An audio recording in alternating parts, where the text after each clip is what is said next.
There is no epic loot here, only puns, by Ch.225. Chapter 225. Objection. Delta hadn't expected to wake up to find herself on trial for a crime against humanity. Though the horror she had locked between levels might have some ethical dilemmas if they came to light, like a metaphorical Tatara she was in charge of, she was nailing that door shut as long as possible. You'll be judged by Wallum. He's a good guy and I can buy you like 10 minutes if you need to run from him, but not much more than that. Ruli explained quietly, and Delta blinked at the giant woman. She seemed stiff, worn down by a previous battle and still somewhat demonic. Being near the man, being seen with respect, caused some of her hair to smoke and veins to pulse painfully under her skin as if proximity to the saint was uncomfortable to her. "Is he that strong?" she asked, and Ruli shared a look with Izanella. Dio's mother pursed her lips as if not willing to say a bad word about anyone without good reason. "Yes, but he also just makes you feel guilty with a disappointed expression," Ruli admitted. This was going too fast. All Delta wanted to do was help Alpha and the others by reaching out and stopping the echo. She hadn't meant to cause a panic. Delta needed backup. She needed Nu and Prim to help her understand her side in all this, and she had no clue how. Install menu systems, Nu and Prim, as demigods of your pantheon? Delta perked up, as this had potential. Usually when Sis offered a solution to a problem, it tended to work in Delta's favor. Still, this brought up a question. What sort of demigods? Nu may gain the title of demigod, allowing him to manifest as your immediate aid. Please assign a title for Nu. What is Nu the demigod of in your pantheon? The system beeped. That was a good question. What was Nu good at? Delta could list a dozen things. Can I change it later? She asked aloud, getting looks from the others. Her gift from Sis invisible to all aside from Alpha, who still looked haunted by his experience with the echo to notice. Yes, it is. Random title, I just need him here, Delta insisted.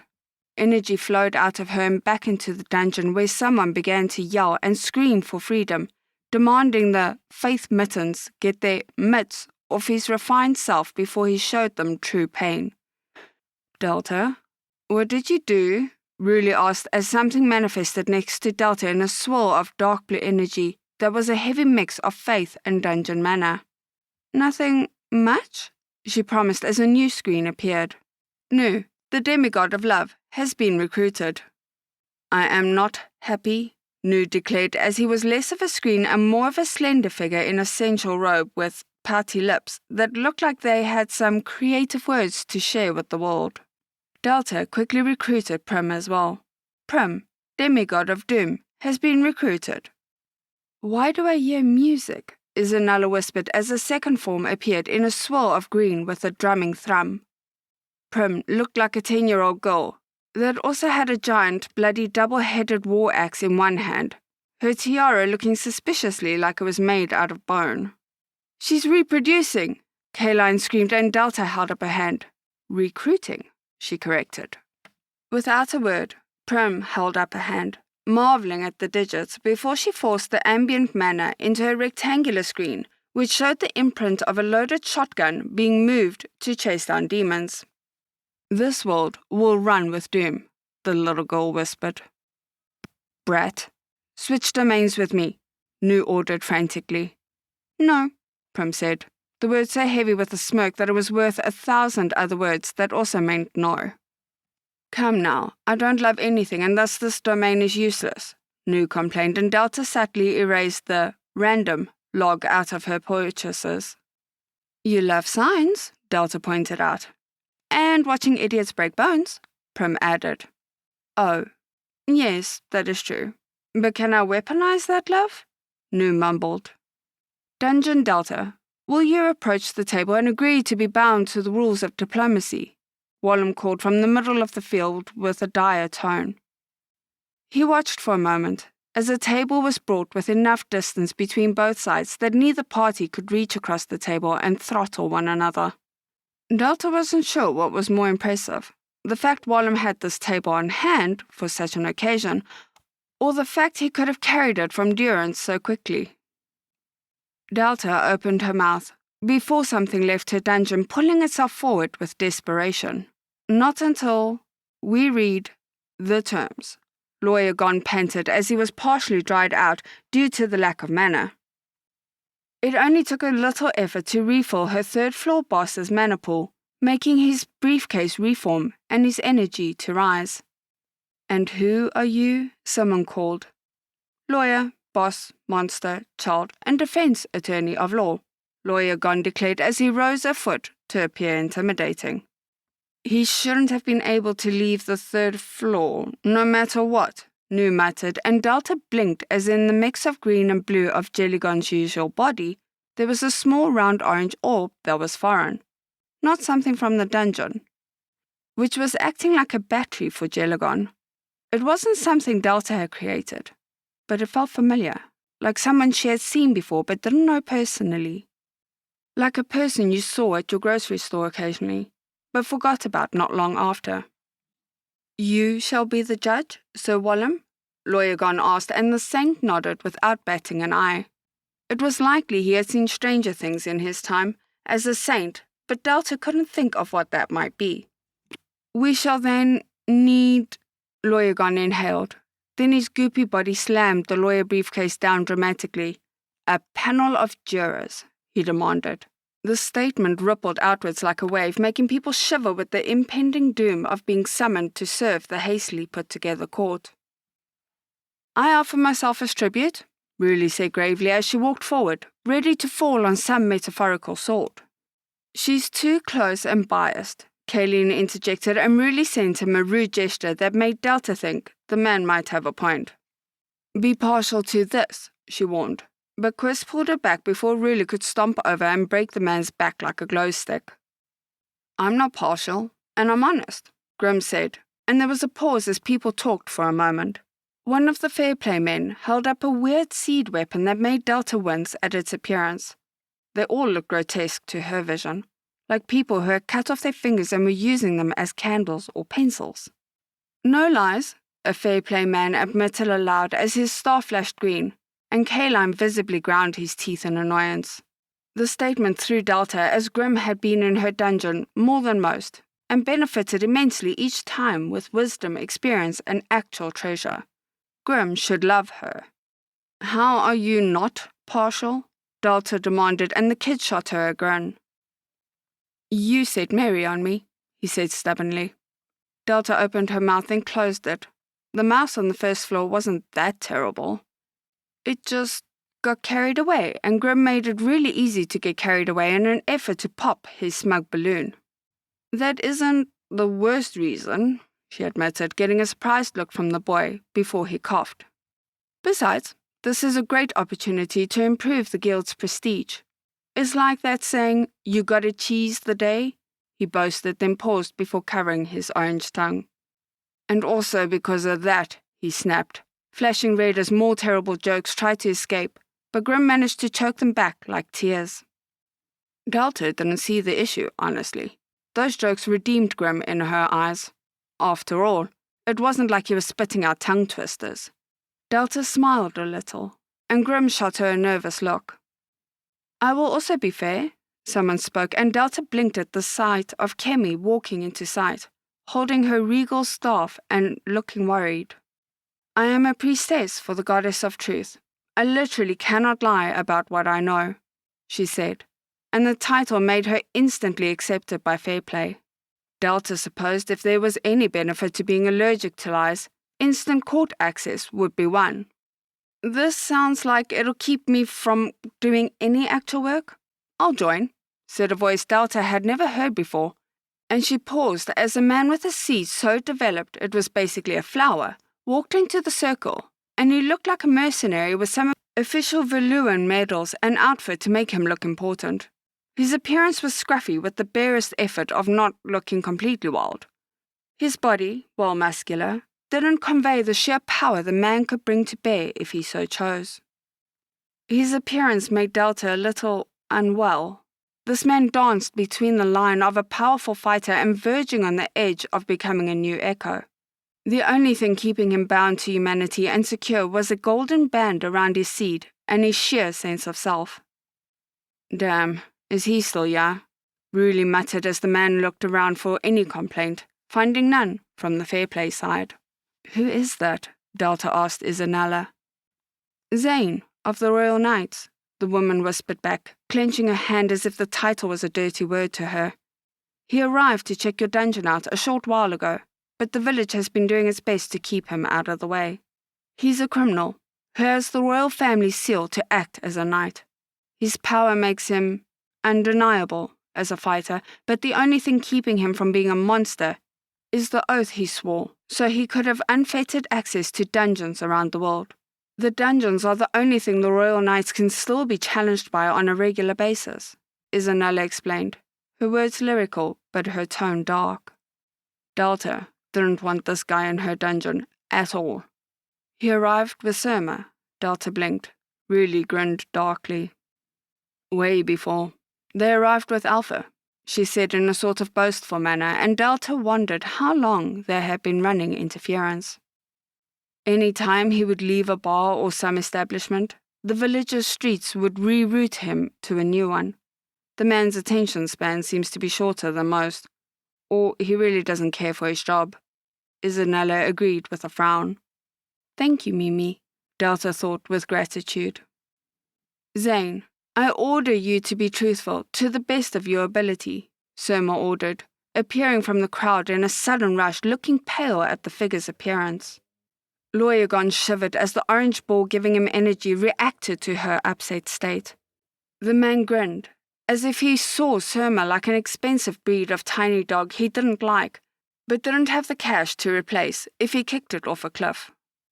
It made Delta not like him at all.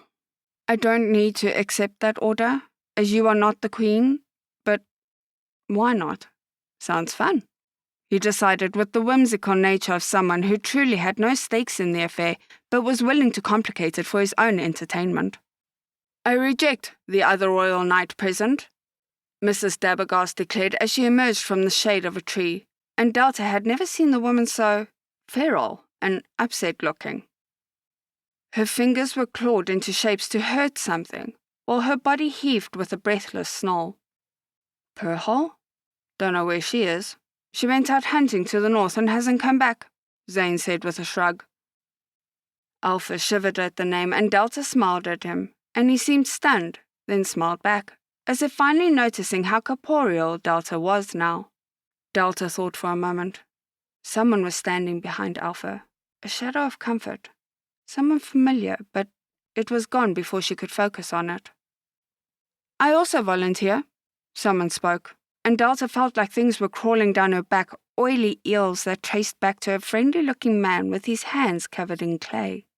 Japes, Ruli warned, and the man covered his mouth, which didn't hide his smile as Ruli reached for her sword, and Delta had a feeling Ruli would lose no sleep if the man accidentally was cut into tiny pieces by her blade.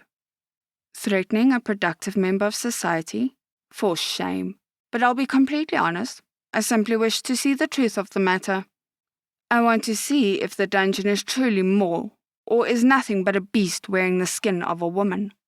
The man called Japes said brightly, and the way he looked at Delta made her feel like a mouse in a cage, strapped down to a table as the man came towards her with a scalpel. You don't do anything unless you benefit, Quiz said, eyes narrowing, and the peacekeeper's fingers produced little sparks of fire with the occasional feather at his agitation. Knowledge of a new world order is quite beneficial, Japes promised with a dark tone. Delta felt alarmed by Japes, as his form came into her view. Delta had never seen anyone like this man. He wasn't an alien or a god or even anything more than a human, but he was too neat and tidy. Japes' shape was a pot that looked to once have been a writhing mass of shards and shadow, only to be carefully pieced back together with meticulous care. Japes was an echo, but not anymore. His seed, what was once a tree of corruption, was simply rooted out and removed with surgical efficiency, as if once Japes got bored of the state, he removed it. The man's soul was a neat patchwork of scars, self-damage, and repairs that made it look like normal, until you looked too closely, and saw it was a Frankenstein's monster level of stitched-together parts of normal. The strangest thing was there was a bond to his seed. Even if it looked carefully hidden, not even Delta could see where it went. "I volunteer," someone else offered, and Delta blinked at a teen she had never seen before. A nervous-looking boy that stood on the side of Fairplay, but didn't seem to be screaming in panic like others were. He had a soft appearance, with blue eyes so pale they were almost grey. "Argus," Kayleen warned the boy with a sharp tone, but Delta wasn't sure if out of concern or annoyance. It was the most subtle Kayleen had been so far, which was odd. Argus was far away from her dungeon entrance. But even from where Delta stood, she blinked at the gunmetal grey orb in his chest, replacing his heart.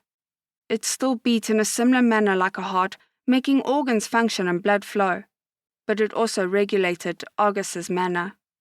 It felt familiar, like Delta had seen that exact orb somewhere. Unlike Dio's or Grimm's orb, this one was producing an immense amount of mana, a surge compared to the trickle of the others. "You will not, Scout," someone said, and the tide of silver parted as if some unseen order was given before a group of 3 people walking down from a teleport beam from the floating island. They all had badges with 5 fingers on it, except the man in the middle who had no badge. The woman on the left looked like she dissected slow employees to figure out what was wrong with them. A mix of grey and green hair and glasses that looked sharp enough on the frame to cut through any lies in her way. The way she walked allowed her lab coat to move, and Yatina nearby tensed up, but it seemed to be a mix of relief and concern. The man on the left looked like someone squished together every definition of berserker and barbarian in media together to form a 7-foot-tall mountain of muscle that carried a minimum of 3 great swords on his back. The strange thing was that while his seed was also torn like other Fairplay members, Delta couldn't actually see where his seed weapon was. All his tools looked mundane, if highly enchanted. Most of them seemed to actively work against the man, causing them to weigh more than they should, or having an extremely dull edge. Delta even spotted a short sword on his hip that would heat up over time as the man held it. It all conveyed the idea that the man enjoyed a fight so much he needed to hamper himself to find any decent ones. The one leading the trio looked like a man that used to do a lot of hiking but let age slowly retire him to a CEO's chair to handle business. Short, tidy hair and a white suit that made his tan skin even darker. Despite looking like a normal man against the other 2, the man had an aura that was unyielding like steel. He also didn't have a seed weapon, as his own was completely subdued by either the man's own will or some technique that he didn't share with others. Director Ripdoy," Argus said, saluting once as he caught his own words. Ripdoy stood there, and Delta saw he was a lot older than he should be, but he had the marks of a dungeon contract on him, long faded and scarred, like he pulled the bonds off himself in a frenzy. The damage was intense, but the man didn't let it slow him down. "I have an impartial power of fair play to add to this court," the man said, and stood aside to let a young woman walk into view, looking like she would outgrow Ruli one day with 10 times the lack of patience. She wore a mix of dark brown and reds with a giant hammer on her back. Oh no, Isabella whispered, seemingly to deflate without energy, and becoming frail-looking as she backed away. "The Autumn Maiden of Fairplay shall oversee this farce. My name is Tum, and I will see justice done today." The girl warned darkly as she looked over the group and finally landed on Delta. The sudden surprise of sheer dislike bordering on hatred the girl had for Delta was concerning. Delta knew she had never met this girl, so it had to involve another dungeon. Still, it was upsetting that a potential student hated her out of the gate. The air between Yatina, Dio, Grimm, and this new girl began to crackle, and invisible threads of mana began to prickle between them, but not Argus's sphere. The connection was strange, and Delta stared as a mini-network began to form between the 4 spheres. Mana and power being shared and caused the 4 to react, and it was eerily familiar to the dungeon network. I decline. She looks like she has a 10-page backstory that can be summed up as wah-wah parent issues. Grim snorted, and his own orb was glowing in response as if trying to puff up. Flashes of green and light filling his body, flickering down his feet, causing the grass to perk up. I will break your bones, little boy, Toom warned as her dark red orb pulsed against Grim's green one. The 2 spheres on opposite sides of the tiny network, not having a direct line to each other, but able to sense one another. Just like you'll break the ground walking over it, I bet. Grim agreed, and Toom's nostrils flared as she seemed to see red. Spring and autumn are in opposition, Isanella whispered, as if she had witnessed this before, and Delta didn't see summer and winter acting like this. We should just be happy and be friends. No need for a big event, Dio said, and Yutina shook her head. I want to see Kayleen with dirt on his face, and with the bosses here, it's going to be some real wet mud, she said, and Dio blinked as if considering that image. I heard mud on the face can be good for your skin, he said, sounding thoughtful. Then again, Yutina was a little adult, and Dio was a teen. They were simply more likely to accept differences, while Grim was...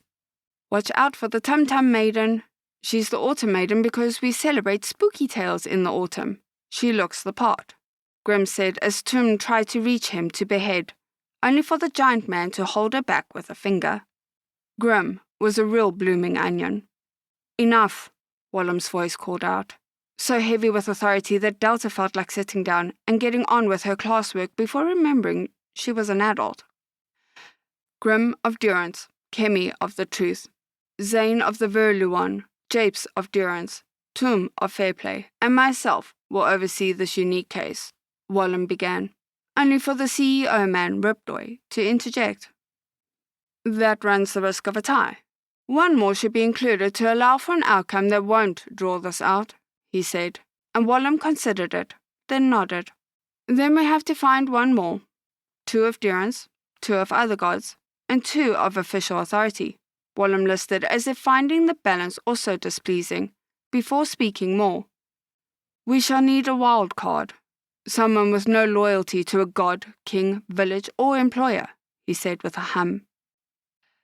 You're also of Durance? Kayleen said snidely, and the man looked over at him, and suddenly the sheer power of Wallam was briefly loosened, making the sky crackle with lightning, and the earth to shake. Delta felt like Wallam could seriously take Delta in a face-off and come out winning. I will honor my position and will be impartial, he said before reining it all back in.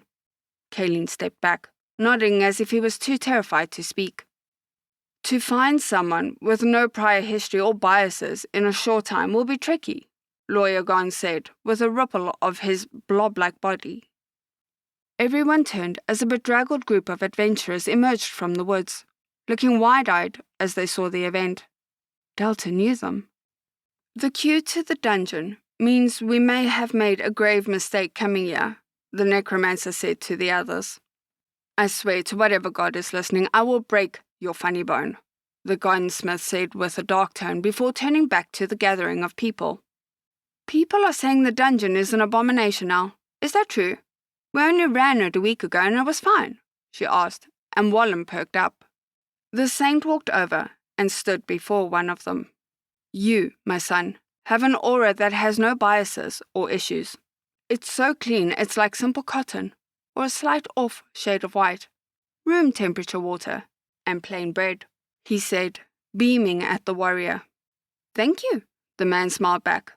Welcome to the most important event in the world right now. Thank you? Delta was doomed. Doomed by basic. End of chapter.